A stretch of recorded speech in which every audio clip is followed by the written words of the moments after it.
ಮುಖ್ಯಮಂತ್ರಿಗಳು ಯಾವಾಗಲೂ ನೋಡ್ದಂಗ ನಡ್ಕೋತಾರ ಅನ್ನೋ ಭರವಸೆ ನಮಗೂ ಕೂಡ ಆ ಆರೋಪಿನ ಸಸ್ಪೆಂಡ್ ಮಾಡಿ ಬ್ಲಾಕ್ ಲಿಸ್ಟ್ ನಾಗ ಹಾಕ್ಬೇಕಾಯ್ದು ಕೆಲಸ ಯಾರ್ದು? ಇದರಿಂದ ಯಾರ್ಯಾರ ಕೈವಾಡ ಇದೆ? ಇವತ್ತು ನನ್ನ ಮನೆಗೆ ಆಗಿದ್ದ ಪ್ರಕರಣ ನಿಮ್ಮ ಮನೆಗೆ ಆದ್ರೆ ನೀವೇನ್ ಮಾಡಿ? ಈ ಪ್ರಭಾವಿ ವ್ಯಕ್ತಿಗಳ ಕೈವಾಡ ಇರೋದ್ರಿಂದ ಬಹಳಷ್ಟು ಮಂದಿ ಮುಂದ್ ಬಂದ್ ಮಾತಾಡಕ್ ಭಯ. ಸಿವೆ ಕೊಟ್ರೆ ಉತ್ತಮ. ನಮ್ಮ ರಾಜ್ಯದ ಉಸ್ತುವಾರಿ ಸುರ್ಜೇವಾಲಾಜಿ ನಮ್ಮ ಮನೆಗೆ ಬಂದಿದೆ. ಕಳ್ಕೊಂಡವ್ರಿಗೆ ಗೊತ್ತಿರ್ತದೆ ನೋವು ಏನಂತ. ನ್ಯಾಯ ಕೊಡಿಸ್ತೇವೆ. ನಾನು ಅಲ್ಲಿಂದ ಬಂದಾರಲ್ಲ ಅಂತ ಭರೋಸೆ ಮಾಡಿ ನಾನು ಬೆಳಿಬಾರ್ದ ಪಕ್ಷದಾಗ. ಇಲ್ಲ ಅಧಿಕಾರದಾಗ ನಿಮಗೆ ಆಗಂಗಿಲ್ಲ ಅಂದ್ರೆ ರಾಜೀನಾಮೆ ಕೊಡಿ ಮನೆಗೆ ಹೋಗಿ. ಅದರಿಂದ ನನ್ನ ಮಗಳು ಕೊಲೆ ಮಾಡಿಸ್ತಾರ. ನನ್ ಕೇಳಕ್ ಅವಕಾಶ ಇತ್ತು, ಕೇಳೇನಿ. ಇದಂತ ಸುದ್ದಿಯಾಗಿರ್ತಕ್ಕಂಥ ನೇಹಾ ಹಿರೇಮಠ್ ಕೊಲೆ ಪ್ರಕರಣ ಮತ್ತೆ ಮುನ್ನೆಲೆಗೆ ಬಂದಿರುವಂತದ್ದು. ಅಂದ್ರೆ ಪ್ರಮೋದ್ ಮುತಾಲಿಕ್ ಅವರು ಒಂದು ಆಗ್ರಹ ಕೂಡ ಮಾಡಿದ್ರು. ಅಂದ್ರೆ ಅಲ್ಲಿರ್ತಕ್ಕಂಥ ಫಯಾಜ್ ಇರ್ತಕ್ಕಂಥ ಕಾಲೇಜ್ ನಲ್ಲಿ ಇರ್ತಕ್ಕಂಥ ನಾವು ಅಮಾನತು ಮಾಡಬೇಕು ಅನ್ನೋ ಒಂದು ಧ್ವನಿ ಕೂಡ ಎತ್ತಿದ್ರು. ಅದೇ ರೀತಿ ನೇಹಾ ಹಿರೇಮಠ್ ಅವರ ತಂದೆ ನಿರಂಜನ್ ಹಿರೇಮಠ್ ಅವರು ನಮ್ ಜೊತೆ ಇದ್ದಾರೆ. ಅಂದ್ರೆ ಇದ್ರ ಹಿಂದೆ ಯಾರ್ಯಾರು ಕೈವಾಡ ಅನ್ನೋದು ಕೂಡ ಅವ್ರನ್ನ ಬಾಯಿಂದನೇ ಕೇಳೋಣ. ಅವ್ರನ್ನ ಮಾತಾಡಿಸುವಂತ ಪ್ರಯತ್ನ ಮಾಡ್ತೇನೆ. ಸರ್ ನಮಸ್ಕಾರ. ಸರ್ ನಮಸ್ತೆ ಸರ್. ಸರ್ ಯಾವ ರೀತಿ ನಡೀತದೆ ಸರ್ ಕೇಸ್? ಯಾವ ಹಂತದಲ್ಲಿದೆ ಸರ್? ಏನ್ ನಡೀತಾ ಇದೆ?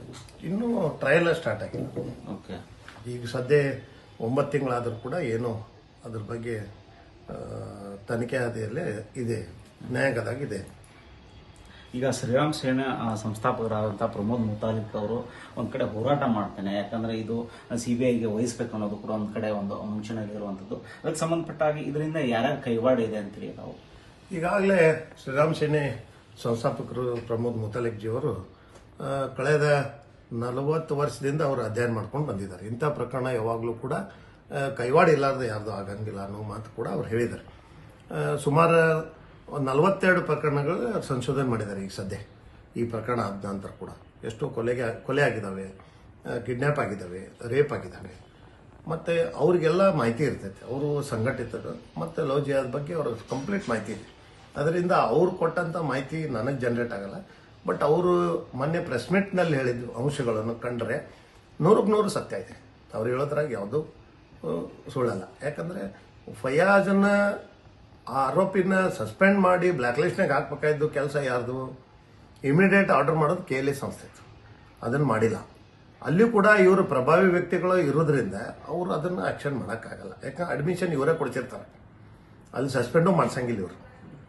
ಅವಾಗ ಇವ್ರಿಗೆ ಏನಾಗ್ತೈತಿ, ಇಂಥ ಪ್ರಕರಣಗಳ ಪ್ರಭಾವಿಗಳ ಕೈವಾಡ ಇದ್ದಾಗ ಆ ದೊಡ್ಡ ಸಂಸ್ಥೆ 15,000 ಸ್ಟೂಡೆಂಟ್ ಇರುವಂಥ ಸಂಸ್ಥೆ KLA ಸಂಸ್ಥೆ ಒಳಗೂ ಅವನ ರಕ್ಷಣೆ ಮಾಡ್ತಾರೆ.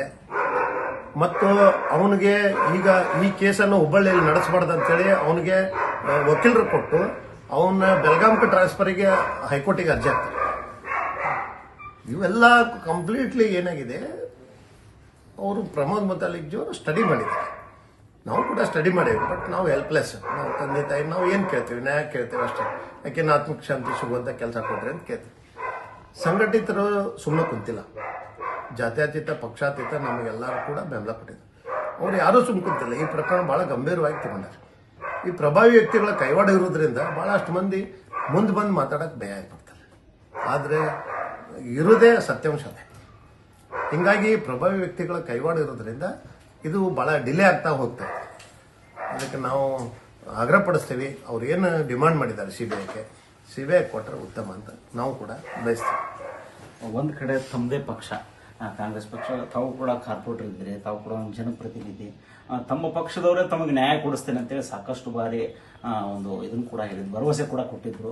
ಆದರೆ ಇವಾಗ ಯಾವುದೇ ರೀತಿಯ ಸುಮಾರು 10 ತಿಂಗಳಾಗ್ಬಿಟ್ಟಂತೂ ಯಾವುದೇ ರೀತಿ ತಮಗೆ ನ್ಯಾಯ ದೊರಕಿಲ್ಲ ಸರ್. ಅದಕ್ಕೆ ಸಂಬಂಧಪಟ್ಟಂಗೆ ಅಂದ್ರೆ ತಮ್ಮ ರಾಜ್ಯ ನಾಯಕರ ಬಗ್ಗೆ ಏನು ಹೇಳ್ತೀರಿ ತಾವು?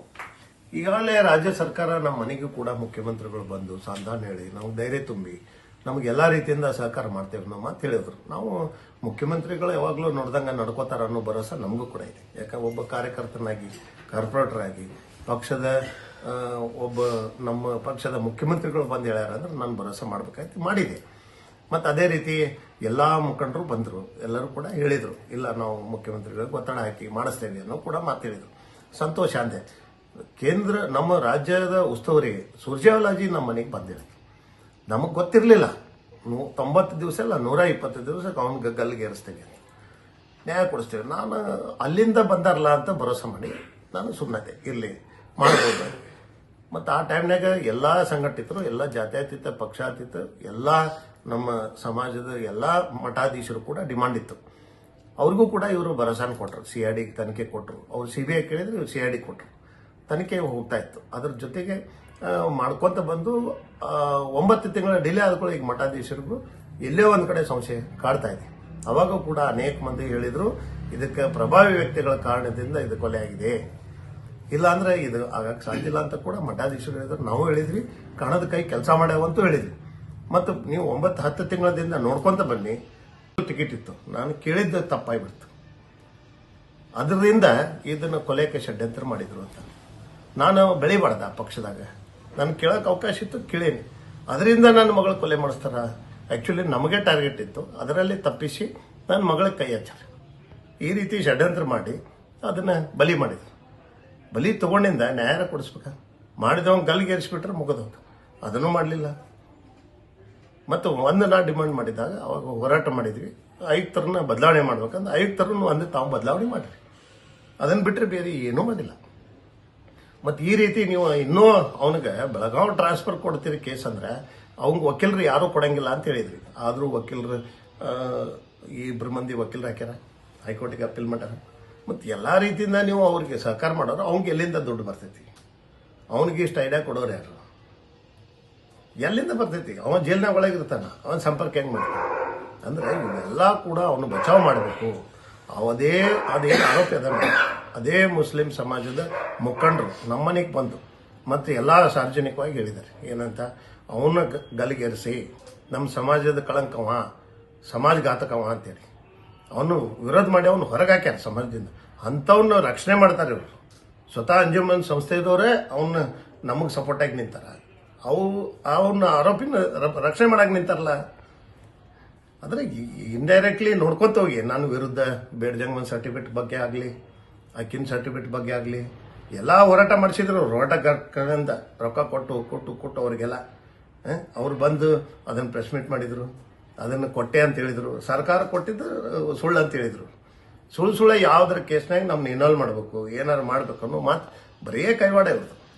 ಇದು ಕಾಂಗ್ರೆಸ್ ಪಾರ್ಟಿ ಒಳಗೆ ರಾಜ್ಯ ಸರ್ಕಾರ ಗಮನಿಸಬೇಕು, KPCC ಅಧ್ಯಕ್ಷರು ಗಮನಿಸಬೇಕು. ಯಾರು ಕೈವಾಡಿದೆ ಎಲ್ಲ ಗೊತ್ತಿದೆ, ನೀವು ಅವ್ರ ಮೇಲೆ ಏನೋ ಆಕ್ಷನ್ ತಗೋತಾ ಇಲ್ಲ. ಅಂದ್ರೆ ಪ್ರಭಾವಿ ಶಾಸಕರ ಇದನ್ನು ದಾರಿ ತಪ್ಪಿಸುವಂತ ಕೆಲಸ ಮಾಡಿದ್ರೆ ಅಂತೀರಿ? 100% ಗ್ಯಾರಂಟಿ. ಅಲ್ರಿ, ನಿಮಗೆ ಏನು ದುಶ್ಮನೇ ಇಲ್ಲ. ನಾನು ಯಾರ್ದು ಏನೋ ಸಾರ್ವಜನಿಕವಾಗಲಿ, ನಮ್ಮ ಸಮಾಜದಾಗಲಿ, ಮನೆತನದಾಗಲಿ ನಾವು ಯಾರ್ದು ಏನೋ ದುಡ್ಡು ತಿಂದಿಲ್ಲ, ಯಾರ್ದು ಏನೋ ಕ್ರಿಮಿನಲ್ ಕೇಸ್ ಇಲ್ಲ, ನಮ್ದು ಯಾವುದೇನೋ ಆಸ್ತಿ ಜಗಳಿಲ್ಲ, ಏನಿಲ್ಲ. ನ್ಯಾಯಸಮ್ಮತವಾಗಿ ಬದುಕೋರು ನಾವು ಒಬ್ಬ ವೀರಶೈವ ಲಿಂಗಾಯತ ಜಂಗಮರು. ನಾವು ವೀರಶೈವ ಲಿಂಗಾಯತರ ರಾಜಕೀಯ ಒಳಗೆ ಬೆಳಿಬಾರ್ದು. ಇವನು ಬೆಳೆದ್ರೆ ಇವನಿಗೆ ಸಮಾಜ ಬೆನ್ನೈತಿ, ಮಠಾಧೀಶರು ಬೆನ್ನಂತಾರ, ಇವನು ಕಾಂಗ್ರೆಸ್ ಪಾರ್ಟಿ ಒಳಗೆ ಒಂದು ದೊಡ್ಡ ಲೀಡರ್ ಹಾಕಣ ಅನ್ನೋ ಒಂದು ಕಾರಣದಿಂದ ನನಗೆ ಷಡ್ಯಂತ್ರ ಮಾಡಿದ್ದು. ಈ ಕೇಸಿಗೆ ಸಂಬಂಧಪಟ್ಟಂಗೆ ತಾವು ಮತ್ತೆ ಗೃಹ ಸಚಿವರನ್ನೇನು ಭೇಟಿ ಮಾಡುವಂತ ಏನಾದರೂ ಪ್ರಯತ್ನ ಮಾಡಿದ್ರೆ? ಸರ್, ಭೇಟಿಯಾಗಕ್ಕೆ ಕೊಡಂಗಿಲ್ಲ. ನಾನು ಹುಬ್ಬಳ್ಳಿ ಏರ್ಪೋರ್ಟ್ನಲ್ಲಿ CM ಸಿದ್ದರಾಮಯ್ಯ ಸಾಹೇಬ್ರಿಗೆ ಭೇಟಿಯಾಗಕ್ಕೆ ಹೋದ್ರೆ ನನಗೆ ಅಡ್ಡು ಮಾಡ್ತಾರ ಅವರು. ಯಾರು ಮಾಡಿದ್ರು ಸರ್? ಅಲ್ಲಿ ಇದ್ದವ್ರು ಪ್ರಭಾವಿ ವ್ಯಕ್ತಿಗಳು, ಕಾಂಗ್ರೆಸ್ ಮುಖಂಡ್ರೆ. ನಮ್ನ ಒಳಗ್ ತಗೊಳಂಗಿಲ್ಲ. ಏರ್ಪೋರ್ಟ್ನಾಗ ಯಾರು ಬೇಕಾದವ್ರನ್ನ ಒಳಗ್ ಕರ್ಕೊಂಡು ಹೋಗ್ತಾರೆ. ನಾವು ಭೇಟಿಯಾಗಕ್ಕೆ ಹೋಗಿ ಕೈ ಅಡ್ಡು ಮಾಡ್ತಾರೆ, ದೂರ ಸರಿಸ್ತಾರೆ. ನಾವು ಈ ವಿಷಯ ಸರ್, ನಮ್ದು ಫಾಸ್ಟ್ಯಾಗ್ ಕೋರ್ಟ್ ಏನಾಯ್ತು ಸರ್, ಮತ್ತು ನಮ್ಗೆ ಇದು ಏನ್ ಮಾಡಿದ್ರೆ ಅಂತ ಕೇಳಕ್ ಹೋದ್ರೆ, ಸ್ಪೆಷಲ್ ಪೀಪಲ್ ಇದ್ರೆ ಅದನ್ನ ಕೇಳಕ್ ಹೋದ್ರೆ ನಮ್ನ ದುಗಿಸ್ತಾರ. ಎಲ್ಲಾ ಕಡೆನೂ ಕೈವಾಡ ಆಡಿಸ್ಕೋದು ಕೆಲಸ ಇವ್ರದ್ದು. ಅಂತ ಶಾಸಕರನ್ನ ಇಟ್ಕೊಂಡು ಇವ್ರು ಸರ್ಕಾರ ನಡೆಸತ್ತಾರ. ಸರ್ಕಾರಕ್ಕೆ ಕಳಂಕ, ಕಾಂಗ್ರೆಸ್ ಪಾರ್ಟಿಗೆ ಕಳಂಕ ಇದೆ. ಒಬ್ಬ ಮಾಡೋನಿಂದ ಇಡೀ ಕಾಂಗ್ರೆಸ್ ಪಾರ್ಟಿಗೆ ಧಕ್ಕೆ ಆಗಿದೆ. ಇದು ವಿಚಾರ ಮಾಡಬೇಕು. ಅಂದ್ರೆ ತಾವು ಗೃಹ ಸಚಿವರಿಗೆ ಏನ್ ಹೇಳಿಕ್ಕೆ ಇಷ್ಟಪಡ್ತೀರಂತ? ಗೃಹ ಸಚಿವರಿಗೆ ಗೊತ್ತಿದೆ, ಅವ್ರಿಗೆಲ್ಲ ಅವ್ರಿಗೆ ಗೊತ್ತಿದ್ದು ಅವರು ಮೌನವಾಗಿದಾರ ಅಂದ್ರೆ ಯಾಕೆ ಮೌನ ಅದಾರ ಗೊತ್ತಿಲ್ಲ. ಅವರೇ ತಿಳ್ಕೊಬೇಕು. ಇದನ್ನ ಏನಾರ ಮಾಡಿ ಅವ್ರು ಇತ್ಯರ್ಥ ಹರಿಸ್ಬೇಕಲ್ಲ. ಅದನ್ನ ಬಿಟ್ಕೊಟ್ಟು ಇವರು ಗೃಹ ಸಚಿವರು ಸುಮ್ ಕುಂದ್ರವರು, ಮುಖ್ಯಮಂತ್ರಿಗಳು ಸುಮ್ ಕುಂದ್ರವರು. ಏನೋ ಪುಣ್ಯಕ್ಕೆ ನಮಗೆ ಸ್ವಲ್ಪ ಡೆಪ್ಟಿ CM DK ಶಿವಕುಮಾರ್ ಸಾಹೇಬ್ರು ಸ್ವಲ್ಪ ಮಾತಾಡಿ ನಮಗೆಲ್ಲ ಅರೇಂಜ್ಮೆಂಟ್ ಮಾಡ್ದವ್ರು ಅವರು. ಫಾಸ್ಟ್ಯಾಗ್ ಕೋರ್ಟ್ ಆಗಲಿ, ಸ್ಪೆಷಲ್ PP ಆಗಲಿ, CID ಆಗಲಿ, ಮುಖ್ಯಮಂತ್ರಿ ಕಾರಣ ಅವರೇ ನನಗೆ ಒತ್ತಡ ಹಾಕಿ ಅವ್ರಿಗೆ ಹೇಳಿದ್ರು. ನಾನು ಸ್ವಲ್ಪ ಹೊರಗಡೆ ಇದ್ದೀನಿ, ಈ CM ಅವರು ಬರ್ತಾ ಇದ್ದಾರೆ ಅಂತ. ಲಕ್ಷ್ಮೀ ಹೆಬ್ಬಾಳ್ಕರ್ ಮೇಡಮ್ ಬಂದರು, SK ಪಾಟೀಲ್ ಸಾಹೇಬ್ರು ಬಂದರು. ಎಲ್ಲರೂ ಬಂದಾಗ ನಮ್ಗೆ DK ಇವರು ನಮ್ಮ ಉಸ್ತುವಾರಿ ಸಂತೋಷ್ ಲಾಡ್ ಅವ್ರು ಬಂದರು. ಅವ್ರಿಗೆಲ್ಲ ಬಂದು ಹೋದ್ರೆ, ಅವ್ರಿಗೆಲ್ಲ ಬಂದು ಹೋದ್ರೆ ಏನ್ ಮಾಡಿದ್ರಿ ಅಂತ. ಈಗ ಕೊನೆಯದಾಗಿ ಸರ್, ಅಂದ್ರೆ ಏನ್ ಆಗ್ರಹ ಮಾಡ್ತೀರಿ ಸಂಬಂಧಪಟ್ಟಂಗೆ? ತಮ್ಮದೇ ಒಂದು ರಾಜ್ಯ ಸರ್ಕಾರ, ತಮ್ಮ ಒಂದು ನಾಯಕರು ಎಲ್ಲ ತಮ್ಮದೇ ಪಕ್ಷ ಇರುವಾಗ ತಮ್ಮವರೇ ಒಂದು ತಮಗೆ ನ್ಯಾಯ ಕೊಡಿಸ್ಲಿಲ್ಲ ಅಂದ್ರೆ ಇನ್ನು ಹೇಗೆ ಸರ್ ಅಂತ? ಇದು ನಾನು ವಿಚಾರ ಮಾಡೋಕ್ಕಿಂತ ಅವರು ದೊಡ್ಡವರಾಗಿ ಅವರು ವಿಚಾರ ಮಾಡಬೇಕು. ಅಧಿಕಾರದ ಚುಕ್ಕಾಣಿಯಲ್ಲಿದ್ದು ಅವ್ರು ಸಾರ್ವಜನಿಕರಿಗೆ ನ್ಯಾಯ ಕೊಡಿಸೋ ಕೆಲಸ ಅವ್ರದ್ದು, ಧರ್ಮ ಅವ್ರದ್ದು. ಅದ್ರಾಗೆ ಫ್ಯಾಮಿಲಿ ಮೆಂಬರ್ ಅಂತ ಹೇಳಿದ್ದಾರೆ Surjewala ji. Congress party family member, ಇದು ನಮ್ಮ ಕುಟುಂಬದ ವಿಷಯ ಅಂತ ಹೇಳಿದ್ದಾರೆ. ನಮ್ಮ ಕುಟುಂಬದವ್ರಿಗೆ ನೀವು ನ್ಯಾಯ ಕೊಡಿಸ್ಲಿಲ್ಲ. ನೀವು ಗೃಹ ಸಚಿವರೇ ನೀವೇ ವಿಚಾರ ಮಾಡಿ.